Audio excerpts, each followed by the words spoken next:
Taiwan ও ফিলিপাইনে ধ্বংসযজ্ঞ চালানোর পর টাইফুন গায়ামি চীনের মূল ভূখণ্ডে তাণ্ডব চালাচ্ছে। ঝড়ের পূর্বাভাসে চীনের দক্ষিণ পূর্বাঞ্চলীয় ফুজান প্রদেশে বসবাসকারী ১.৫ লাখেরও বেশি মানুষকে নিরাপদ এলাকায় সরিয়ে নেওয়া হয়েছে। ঝড়টির আঘাতে তাইওয়ান ও ফিলিপাইনে কমপক্ষে ২১ জন নিহত হয়। সেখানে এর প্রভাবে ব্যাপক বন্যা এবং ভূমিধস দেখা দেয়। বৃহস্পতিবার সন্ধ্যায় ঝড়টি চীনের উপকূলে প্রবেশ করার পর চীনে সর্বোচ্চ দুর্যোগ সতর্কতা জারি করা হয়েছে। পাশাপাশি ফুজান প্রদেশে ট্রেন চলাচল বন্ধ ঘোষণা করা হয়েছে। চীনের উত্তরাঞ্চলে ভারী বৃষ্টিপাতের কারণে ভূমিধস ও বন্যা হতে পারে বলে সতর্কতা জারি করা হয়েছে।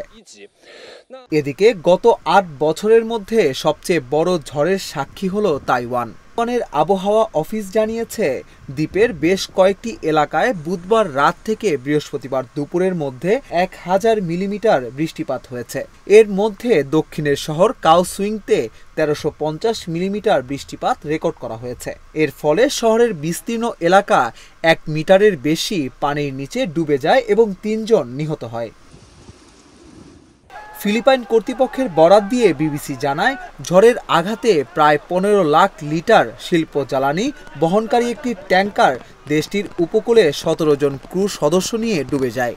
এর ফলে ওই ট্যাঙ্কার থেকে তেল ছড়িয়ে পড়া রোধে বেশ বেগ পেতে হচ্ছে। ফিলিপাইনের উপকূল রক্ষীরা জানায়, তারা একজন নিখোঁজ ক্রু সদস্যের মৃতদেহ খুঁজে পেয়েছে এবং অন্য ১৬ জনকে উদ্ধার করা হয়েছে।